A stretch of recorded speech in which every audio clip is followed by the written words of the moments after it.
Peut-on parler d'un artiste handicapé? Cette expression me pose problème.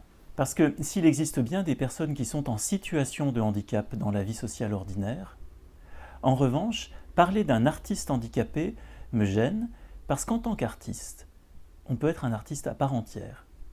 Même si par ailleurs, dans la situation sociale habituelle, on est incapable d'arriver à se débrouiller seul, se nourrir seul, s'habiller seul, par exemple.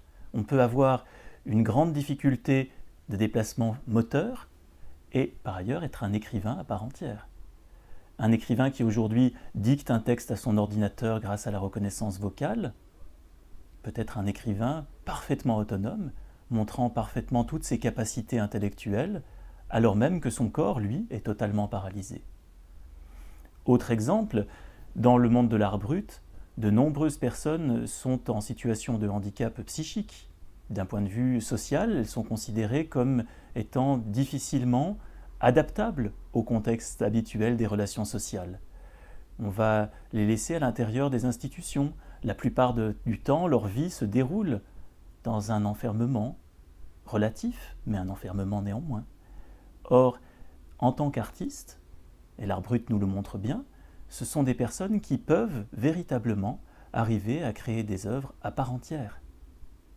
De ce fait, on peut se demander si annoncer qu'on crée un spectacle ou que l'on montre des œuvres de personnes handicapées, ce n'est pas aussi discriminant. Parce que, de ce fait, on va attirer le public pour voir des œuvres qu'on va juger intéressantes, belles, splendides, réussies, comme par une forme de survalorisation compensatoire par rapport au regard que l'on aurait habituellement sur le handicap.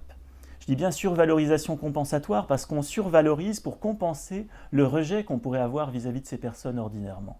Et donc on va utiliser tous ces adjectifs laudatifs pour désigner les œuvres qui ont été créées.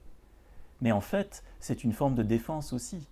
C'est aussi une forme de discrimination inversée que de considérer ces personnes comme ne pouvant pas créer sur le même plan d'égalité que les autres, mais devant être survalorisées dans ce qu'elles font. Donc il y a bien une réflexion vraiment à mener sur ce que l'on appelle un artiste à part entière, quand bien même celui-ci serait dans la situation ordinaire, en situation de handicap.